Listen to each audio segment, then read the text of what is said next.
I'm George and I present كلمة on Al Mayadeen television.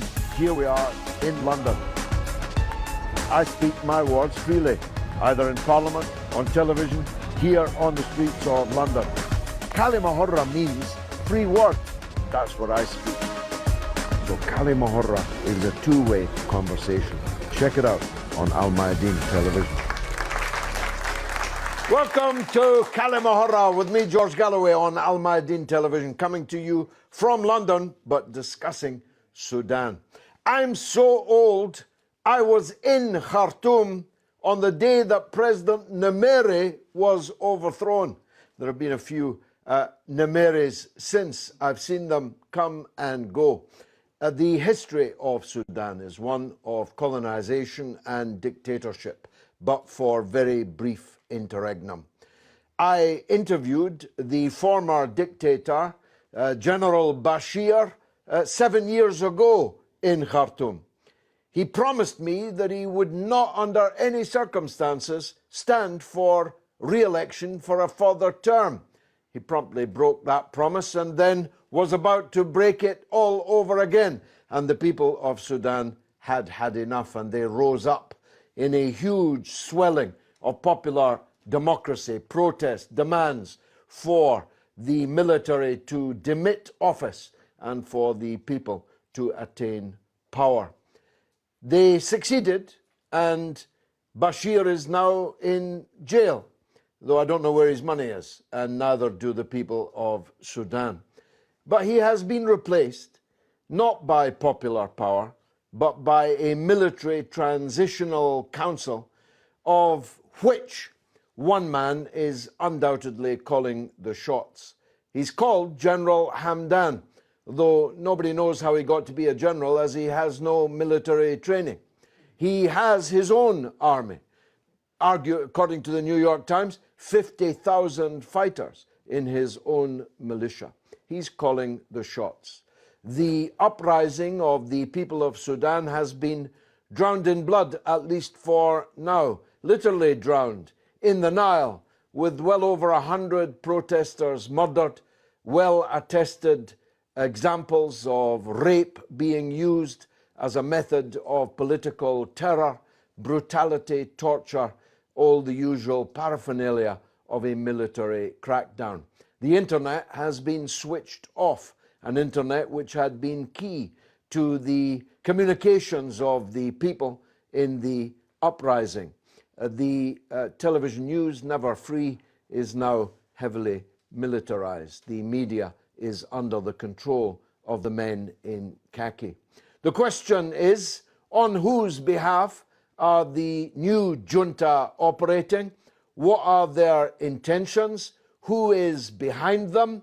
And will the demands for popular power, people power in Sudan, succeed in reviving itself, and will the people be able to realize the dream of popular democracy? I have an audience of distinguished experts and one or two enthusiastic amateurs like me. So it's time to turn to the distinguished audience. Madame, you have the floor. Good evening. I'm Sarah Abdel Jalil, the president of the Sudan Doctors Union in the UK. I'm here because, as a Sudanese woman, I'm very proud of what the people of Sudan have achieved in the non-violent movement, the peaceful resistance. But as a doctor who have been with my colleague always at the front line, driving towards change, we have witnessed the casualties, the injuries, and reported rape cases. And therefore, we have been under a lot of austerity measures ourselves, being shot and killed and detained and arrested like all other people in Sudan.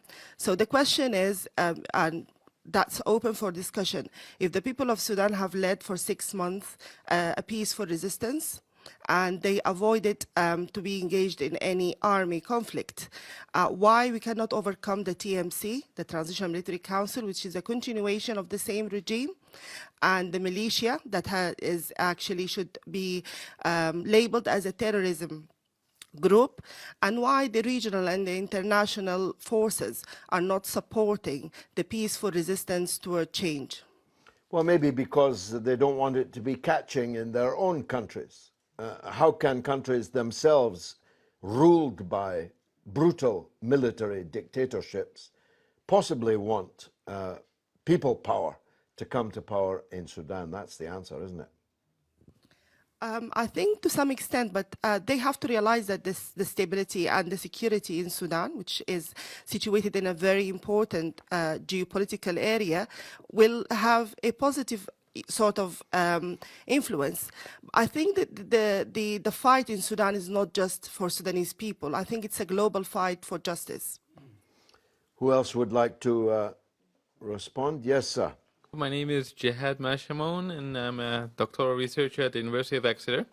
Welcome. And thank you very much for allowing me to be part of this show.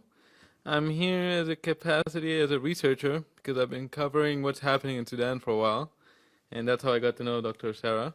And what I realized is that what's happening in Sudan now is inspiring, that the nonviolent resistance movement is activated again, where you'll find organizers in the streets protecting the neighborhoods and having cohesion with each other.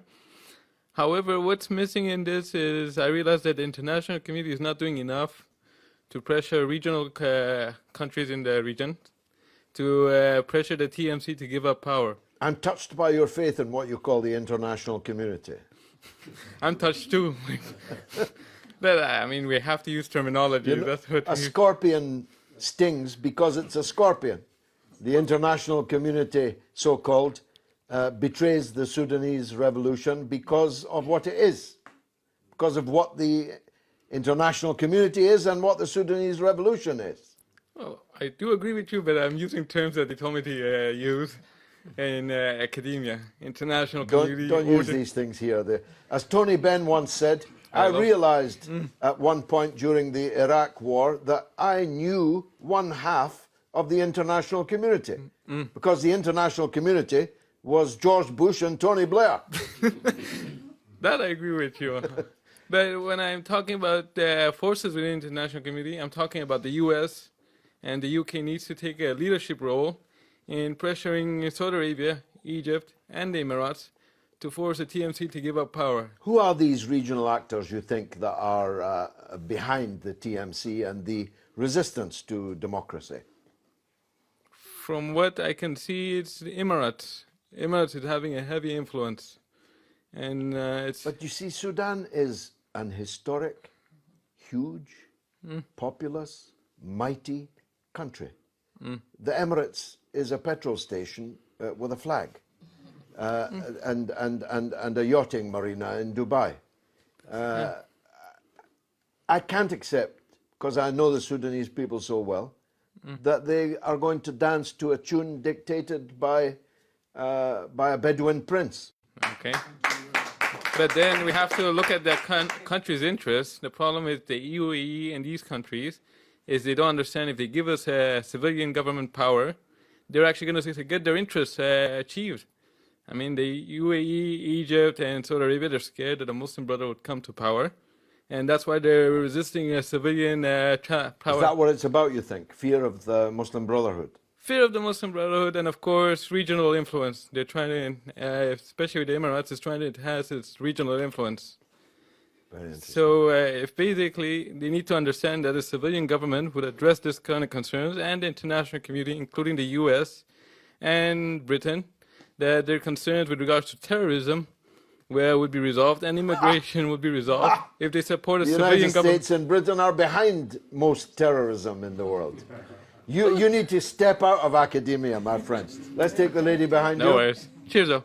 Hello, good evening or good afternoon. My name is Sama Sidki. I'm a visual artist and an activist and a mother. What I think about this revolution, to be honest with you, I have a kind of different view or perspective from everyone else. I've seen this revolution from the beginning, from 2013, since it started. I believe this revolution has started in 2013 and been stopping and going and stopping and going until now. But unfortunately, I've been watching Sudan since 2003, where a lot of Sudanese people did not know what was happening in Darfur. There was a genocide in Darfur and massacre of a lot of people. The government said that they massacred these people because of religion war, and I don't think it's true, to be honest with you, because I've been doing a lot of research about Sudan. These same people now that massacred people in Darfur are in Khartoum, and they are killing our people again. And the first time, Sudanese people in Khartoum and everywhere did know about it because of media, cut off media, and then, you know, internet and news.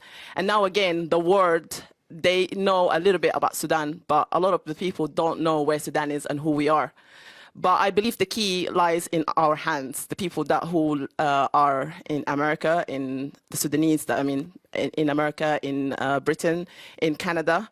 And I'm looking at the problem with a different kind of perspective. Everyone is looking at peace, and I believe in peace, don't get me wrong, but I also believe that we need to think ahead. We need to think 3-4 steps ahead. You know, what if these people doesn't stop killing our people? Because we've seen this same thing before in Darfur. So what if we can actually make a world globing, a warning to people, and we make it different from here? Obviously, the people in Sudan, they're doing their best to fight this regime, but they can't do anymore, because I feel like when I look at them, they're scared, they're lost, they're desperate. They've been living in this regime for so many years, suffering from economic problems, in a country that it doesn't make any sense, because our country is full of goods, but these people have destroyed our goods. But I believe there's hope, there's always hope. Only if, to be honest, we have the right leaders. So I don't know how to end this, but... That's a good point to end it. Let's take the gentleman two along from you. Yes, sir. Good evening. My name is Fadul Dawood. I am a PhD student at Durham University. And I'm actually from Darfur region, where this lady she's just spoken about.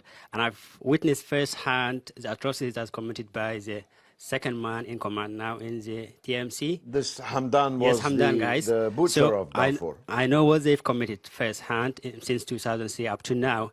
But unfortunately, I'm really disappointed in 2015 when the EU tried to do a deal with the Hamdan in order to, they're going to stop smuggling a migrant from Horn of Africa. But they do know all the criminal acts that's been committed in Darfur by these guys, and they do know there is a arrest warrant from the ICC against Omar Bashir and against his Janjaweed and his militia, which is the same guys. But the EU, they turned blind eye and they tried to do a deal. They actually did a deal in 2015, and they support this guy by a lot of money, and they asked him to stop migrant, and we do know what they mean when they said we're going to stop migrants, because they're going to treat them inhumanely, and they do all the things that they're going to do. But the Human Watch, they produce a very good report condemning that agreement between the EU and the Hemeti and the Janjaweed militia. But the EU government, they try to hide that one, and I bet you a lot of haven't heard about that agreement, and they didn't know what that agreement is about. So this gentleman went earlier speaking about the regional governments, they're trying to support the transitional military government. I think those regional governments, they are doing work on behalf of other peoples, namely the Western government, because they really don't need any stable civilian government in Africa or anywhere else. But I think the Sudanese they will prevail, and they will gonna stop all this. I would call it outside agenda, and we're gonna establish our civilian government and civilian rule in Sudan, and we're going to hope and build the government that we're going to hope for. Let's take the gentleman next to you. Yes, right next to you. Yeah, my name is Basil Sheikh, and I'm a director in a telecom company. The issue we have is that we living in a dream, I think, and especially in our countries, where we think that we are in control. Or we actually think, our people think that they've actually gained real independence since the colonization left our countries, whole of the Middle East and Africa. And I think that's one of the biggest lies. What happened is the colonization is just still there, present, but under different premises, masks, and mainly with proxies.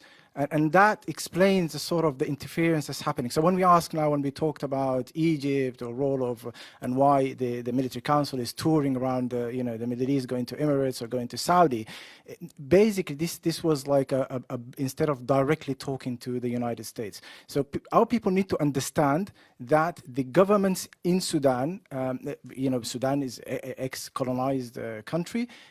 when the British left, how America after the Second World War came to that region by the say of military coups, and this is very important to realize. So the Numeri regime was actually pro-American, but people didn't realize. So they raise all these nationalistic, views and stuff and slogans, but actually they're not nationalistic.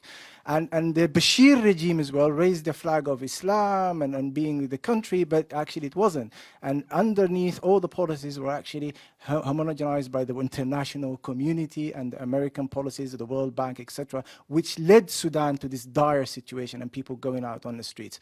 So to be able to fix that situation, people in that country or in each country, they need to get hold of their own decisions. And they need to really clear all those people sitting at the top of the military council or even political parties. Anybody who tries to come with an imported, political agenda from outside should really be rejected. The people should decide for themselves. Very interesting, yes. Let's take the gentleman in the front row. Hello, the name is Marwan Mortat. I'm from South Sudan, political commentator from South Sudan, now a separate country from what remains of Sudan. I'm here to show our sympathy. South Sudan stands for the people of Sudan.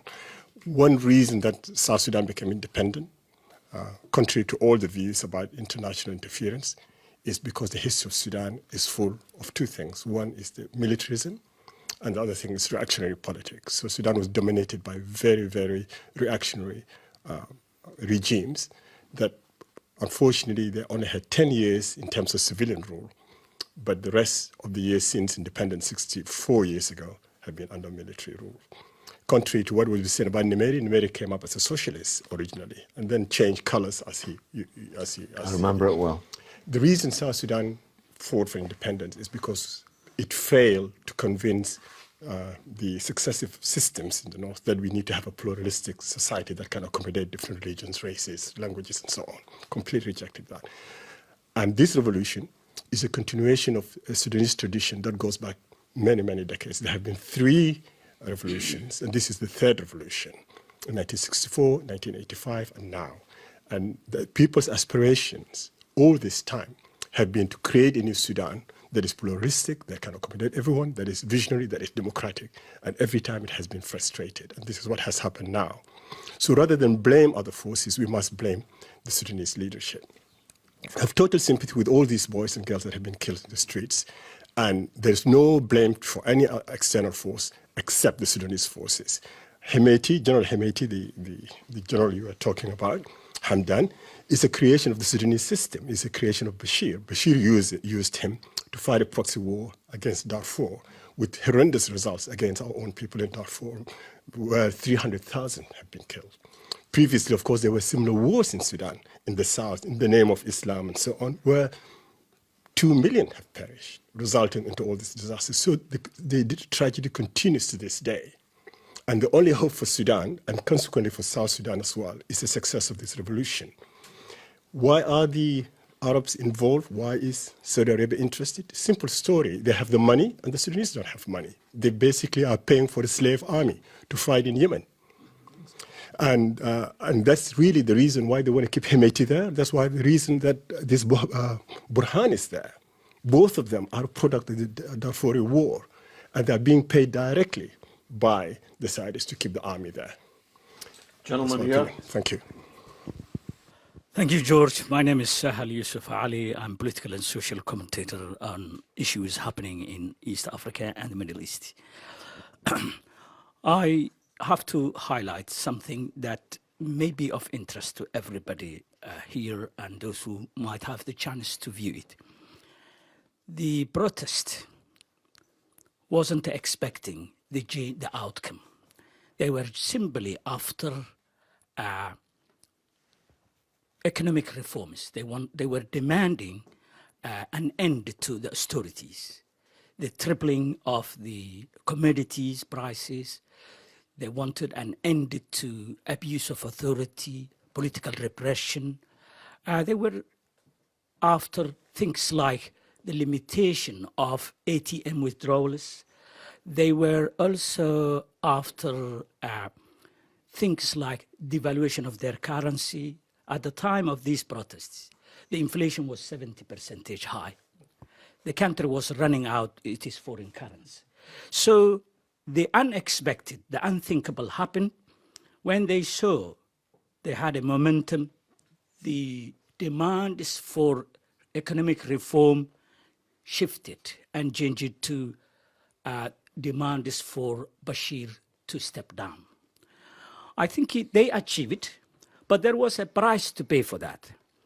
On the 3rd of this month, June, the sad part of this story was the Khartoum massacre. 100 people have been brutally killed by the Transitional Military Council militia and the Janjaweed, which everybody knows the history. There were 650 rape cases that took place. There were also the people who have been murdered, which are believed to be above 100, more than 100 people. 40 of them were thrown into the Nile River. I think hundreds of arrestees, terrorizing families. All these were atrocities carried out by the security men from Transitional Military Council and the Janjaweed under the name of Rapid Support Forces. I think this has to be held accountable because in Africa, the problem we have, somebody comes into a situation, carries out massacres, and gets away with it. What is happening? People will say, let us look the man, Omar al-Bashir himself. He came into the power 1989, a year after, whether he was behind it or didn't know it, and some people also blame Hassan al-Turabi, Osama bin Laden was invited into Sudan. And soon after that happened, America got angry and they listed Sudan, put the name of Sudan into the list of terrorist sponsors. But after 17 years of a period, things changed. During the Barack Obama's regime, the President of the United States have lifted the sanctions, many elements of the sanctions. He also freed the assets frozen by the United States. And within the same year, 2017, came Trump. In October, he lifted the remaining sanctions. You can understand from these two actions that Omar was allying himself, pleasing the United States in terms of meeting their foreign policy agenda. One of the things that happened was there was a corruption. Millions of dollars were found in his own yard. There was an embezzlement. One thing that has been mentioned by the people who spoke before me that is affecting all of us in the region is the endless intervention of the United Arab Emirates in our regions. They are favoring the military to be in power so that they could use what my colleague has described as slave soldiers to keep their fights against the Houthis in Yemen.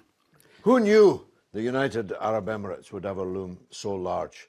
There's much more of this after the break.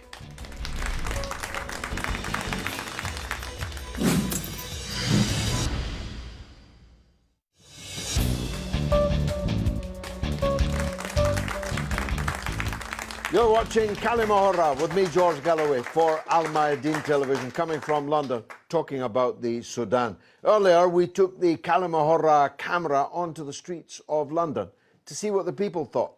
Let's take a look.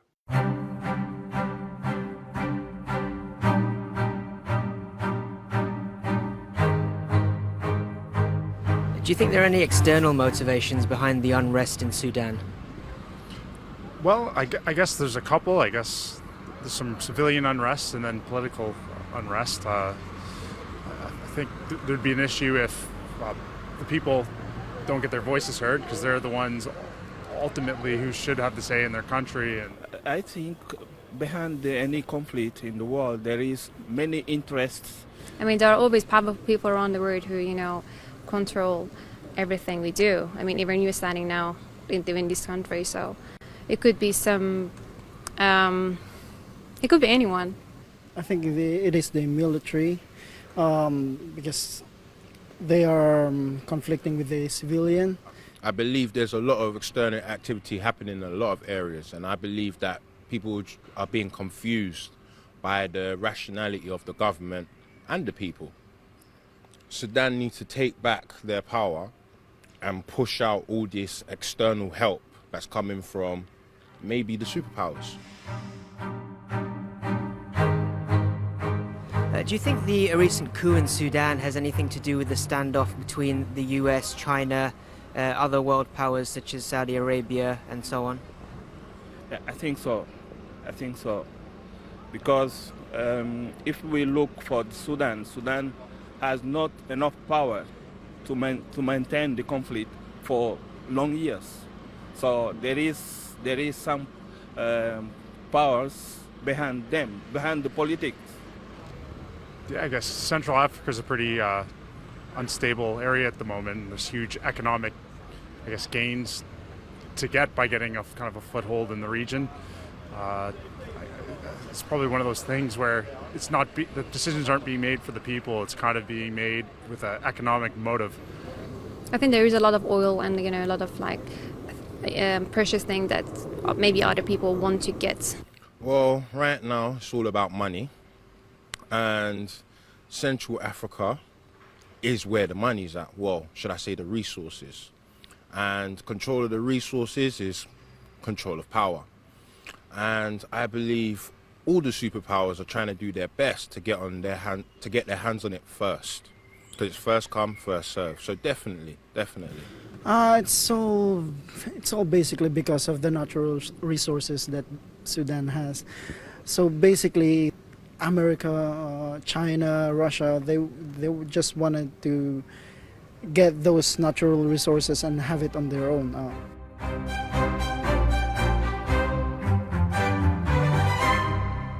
Some clever people on the streets of London there. Yes, let's take the gentleman in the middle. Yes, good evening. My name is Sadiq Osman. I'm a member of the Popular Congress in Sudan. I totally agree with the brother from South Sudan and the brother there who said our elements of our political system, some of them are proxies from outside. I would say our whole political system is being created by the same power that colonized Sudan before. Before they left, they make sure that they have their leaders, that we have the same political setup, and we never have the chance to sit down and do our own social, economic, political settlement. The last regime just developed what he got from all the regimes. The war in Darfur didn't broke during the Omar Bashir only. That's a lie, because this system is been going on since the 60s. Some of our political parties were arming tribes in Darfur openly, and that's been known for so long. Omar Bashir developed the system, developed this social development, and he used these people to fight against the uprising that's calling for a just federal system in the center. And what we're seeing now, let me tell you something. The same day the army came to aside themselves with the revolution, with the uprising in Sudan, which is the 11th of April, the same day, 5 of the political leaders of the so-called freedom and change were summoned to Abu Dhabi. To do what? To do what? One of them came out of that meeting. He wrote very clear, there is now a regional power that have no interest in democracy in the region. But this regional power have a very clear mandate against the political Islam. And we as leaders should align ourselves without any reservation with that regional power. Unfortunately, he's my friend. He's a very close friend to mine, and we used talking, and immediately I text him. The minute I read what he wrote, I text him, I can't believe you're saying this. He said, what's wrong with it? I said, everything is wrong with it. You aligning with yourself with an international or regional power against your local national opponent. How is that democratic? What are you talking about? You are just another hypocrite. You're fighting for decades for something. When it came, you don't want to grab it. You're going outside to seek alliance with other people who have no interest in your country, who have no interest in democracy. You are just another dictator. You are just another Bashir for me. So what is happening now, we have to sit down and realize there is a big social development in Sudan happening in Darfur, happening in the center. The people who went out in the street, and this uprising is the new generation. This new generation was never there before. Why? Because the old system didn't want the people to have enough education and enough knowledge. And they kept us with 2 or 3 universities in the whole Sudan. Now, there are like tens of universities in Sudan, and this is the product. The new product, the new social development, if we don't address it morally, if we don't address it politically, and if we don't address it wisely, we're going to go into a full-scale civil war. The same war we launched against the South, the same war we launched before against Darfur, is just being now centralized in Khartoum. Very interesting. Let's take the gentleman in the front row. Thank you very much for having me. My name is Abdullah Hirat. I'm the president of Somali National Council.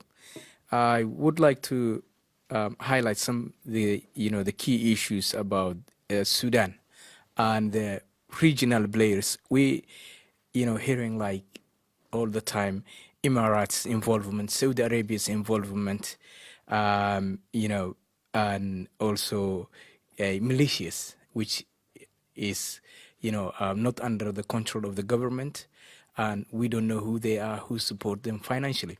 So since the invasion of Iraq, we had a company called Blackwater, led by Eric Prince.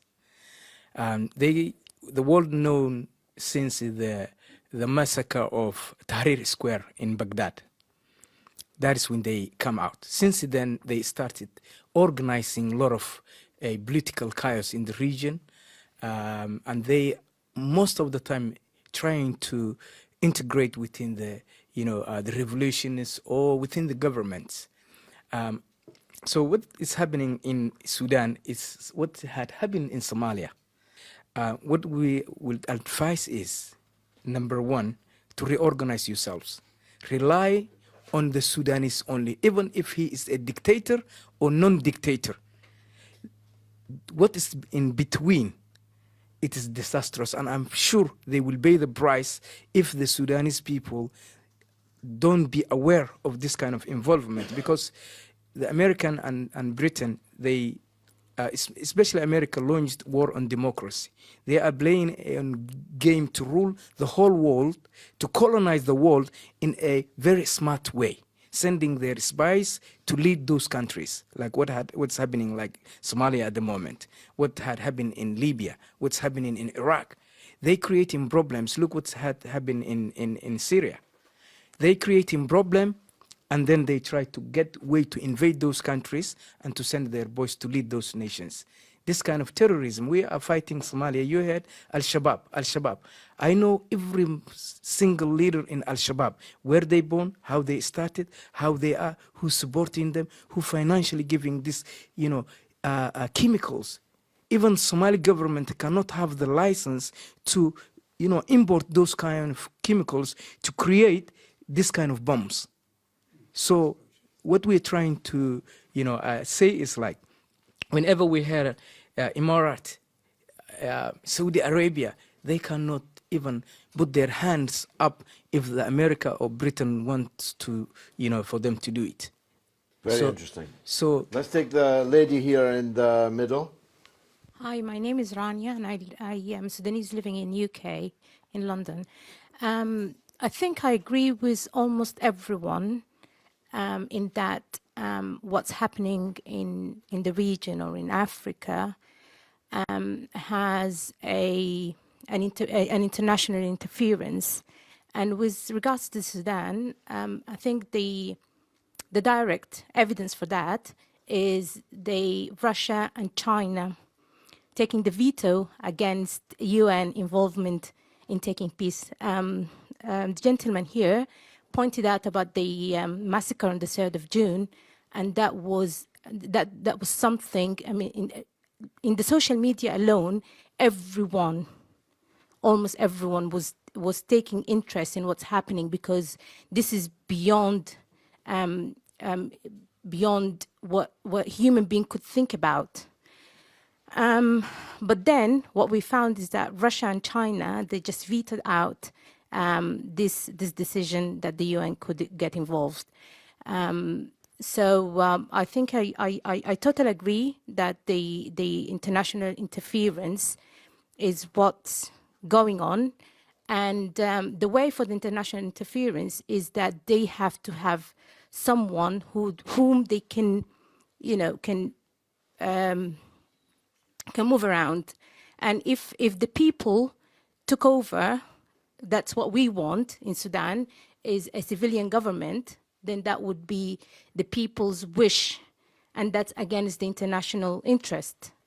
And this is why... Why then do you have faith in the United Nations? Why do we have faith in... What would be good about United Nations involvement in Sudan? Well, for the time being, I think what we clearly fighting now is the United Arab and the Saudi Arabia and Egypt, which these countries have direct involvement. So clearly, we don't want these involvement. The UN, they have, even if it's decision, a pressure from the UN, someone collectively, they should have something against those countries. So what's happening now, it's the people, there is unequal forces. It's the people against the Transitional Military Council with the Janjaweed, who are they're giving extreme, they're using live ammunitions, they're doing, what they're doing is horrific. So people alone could not really fight them. Okay, let's take the gentleman at the front. My name is Tuali Yusuf. I'm TV presenter and also I represent the Gashan organization. I'd like to say two things. My brothers of Sudan. Somalia had almost 30 years of division. We had a foreign intervention, including the United States. The United States came to Somalia 1992 and left with empty hands and civilian deaths more than 10,000 of Somalia, in Mogadishu in particular. And the Arabs have been intervening in our country, nothing they have done. So I would like to warn all Sudanese people, those who live abroad and those who live inside the country, unless you sit together and work together, nobody is going to help you. Don't think international community has anything to do, whether they have a peace or not. If you have anything anymore, get involved now. Don't let any people to take care of your country. And if you don't do this, you will end up like Somalia. And never let anybody to intervene in your country, like us. We talk about Saudi Arabia, we talk about Emirates. Unless you allow them to get involved, they won't be able to come. We don't get involved in Saudi politics or their life. There's no politics there. How could they? Yes. Let's take the lady behind you. Yes, ma'am. Hello, good afternoon. My name is Sarah Mohammed, and I live in London. So just, I'm very sympathetic with the Sudanese people. I could feel the pain we go through. I'm from Somalia originally, so what I was just trying to say is international, don't expect the international to sort out your problems, first of all. Other thing is they have to think about it. What kind of democracy do you want? Because when you say democracy in Western, it's different, the one in Africa, actually.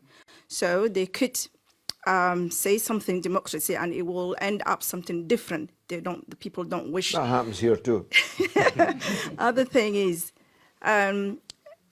do they trust the different groups of opposition right now?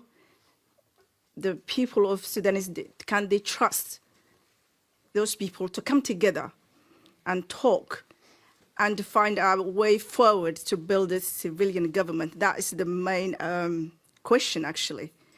Because now you're opposition and yeah, they want to do this and that, but when they come to the government, it could be different, and it could be outside players, so can influence. But they have to think and really, can they do this? Gentleman right at the back. Hello, Mr. Galloway. Thank you for having me. My name is Ayman Osman. I'm a medical doctor. I would like to disagree with two of the gentlemen here. The gentleman in the front has said that the demonstrations started because of austerity measures, and I would like to say this may partly be true, but the opposition to this government has been going since their military coup in June 1989. A lot of people died, including, and I can remember, Dr. Ali Fadul from the Sudan Doctors Union, and 28th of Ramadan, where a lot of people and generals from the military died, including Shahid Abdul Munim Khmer. It's going on, all the people who battled the previous government, going through Darfur war and to demonstration in 2013. So there has been a battle. And unfortunately, the international community again has failed us, because they were only supporting the previous government because they had interest in that government. I would like also to say to the gentleman there that, yes, we were ex-colonies, but I don't believe that we are still controlled by big countries like USA, UK. If we want to progress, we can do that. USA, as you always like to say, Mr. Galloway, that they don't have to control the crime rate in Manhattan.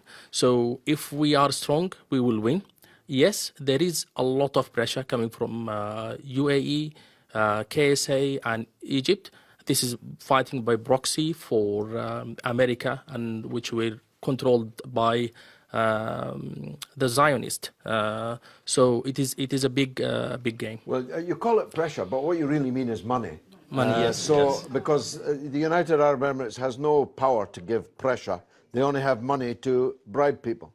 The gentleman at the front. My name's Turan Basri, political activist and a member of the Labour Party. Listening to people's views here and stories, it's very evident what the answer is. The people of themselves have to solve their problem. However, I'm not into conspiracy theories, but it's quite evident that external powers, since the fall of the Ottoman Empire, we've had constant conflict in North Africa, the Horn of Africa, Middle East. It's almost as if the outside powers are causing constant conflict there. And I think that change will not come until change comes within the colonial countries, the colonists to begin with. We see it in Brazil, where they can quite openly change a government at will. Most of the wealth of Africa is actually outside of Africa, and that should be for the people of Africa. Africa is still colonised, but it's done economically. Sure, I must say I strongly disagree with that. If you wait for change in the colonising countries, you'll wait forever. I go back to my scorpion analogy. There will always be scorpions in the imperialist countries. But it's within the power of the people of Africa to take control of their own destiny. And there are countries in the world, I give you one, Cuba, for example, which rose and overthrew colonialism and has maintained its independence in the teeth of all efforts to destroy it for well over half a century. But that was with the support of Russia. Yeah, Of course. So, and the Sudan people can look abroad for support. But when the Soviet Union collapsed, Cuba did not collapse because the Cuban people themselves had been revolutionized. But if you're going to call it a revolution, it has to really be a revolution, not just using these kind of words. Who hasn't spoken and wants to? Gentleman at the end. Some disagreement with that. The history of socialism really goes back to the modern history of socialism.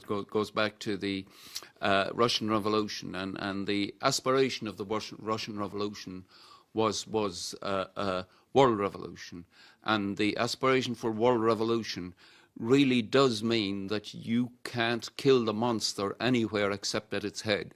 So it is the working class of the United States and Britain and France that must do the task of defeating imperialism. The single dominant global hegemonic imperialism is the United States of America. It rules the entire world. Its army is bigger, its navy is bigger.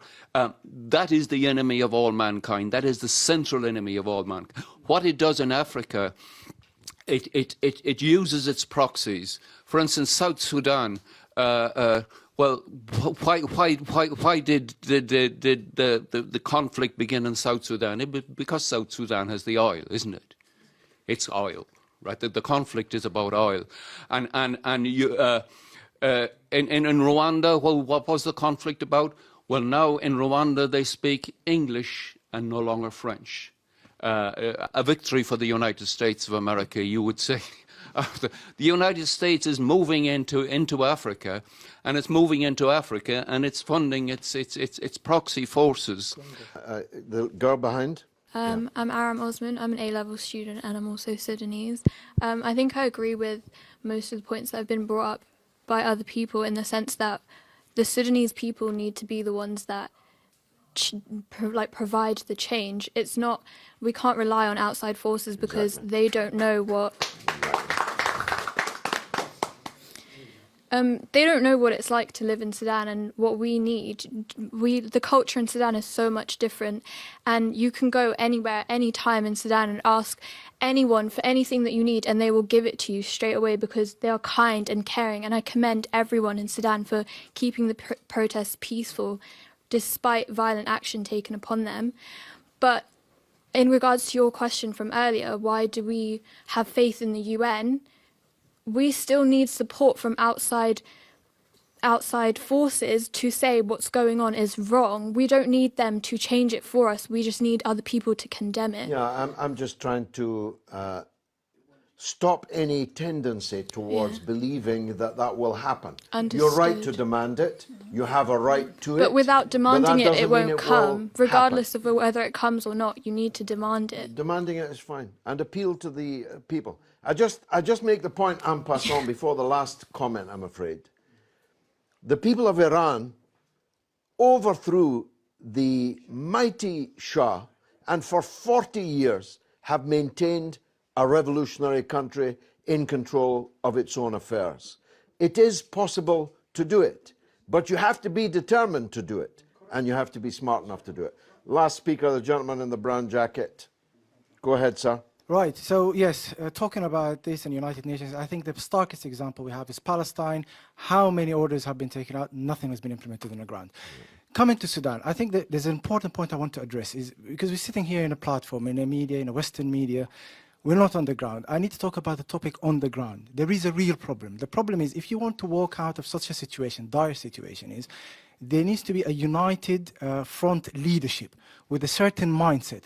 And that, unfortunately, is not available. And the problem we have is the heritage of the Sudanese people, for example, mostly, at least we're talking about this North, Arab, Muslim, etc. Now, the issue is this government specifically, which was in place, the previous one, which is the military council still trying to preserve and has links to, is, they called so Islamic sort of government. They call for that, which is the heritage of the people of the country. And a lot of people got fooled. And they believed them, and that was the problem. And they gave the worst example ever about this great religion called Islam. I mean, the same what we saw of like ISIS example and all of that. And that is the big issue. That's why we now have a lot of people as well calling for, let's have complete secularism. If you got nothing to do with Islam, I don't want to talk to you. And there's communist people as well. And there's people from, siding by the military. So you have all these different factions. How are you going to unite all these people and have one? And this is where I wanted to point people's attention. There's a trick in the media, which is this dilemma. They say, George, do you want tea or coffee? Well, I like chocolate. Isn't there a third option? When they went to, when Blair Bush wanted to go to Iraq, they were told, do you want Saddam, stay under Saddam, or do you want Americans to help you? Well, isn't there a third option? Why don't the people take their own hands, things into their own hands? So the same thing is being told now in Sudan. They're saying to them, do you want to remain with the hypocrite Islamic, party and the military, or do you want, let's get help from the outside? Well, why is these the two only options? There should be a third option, which is we need to go back to our heritage. And this heritage that has been smeared, which is what they call Islamic and this and ISIS, we as Muslims deeply know it. And we know what our Prophet Muhammad did in names of Islam, of real justice. We have a heritage. We have a complete system that can solve our problems. Nothing to do with hypocrisy or injustice or anything. And that's what we need to go and search for. Well done. Unfortunately, because we could have kept this going literally all night, but we've run out of time. I'm going to close the debate now and thank you all for participating. And this is an argument that will run and run. I've been George Galloway. This has been كلمة on Al Mayadeen Television. Thank you.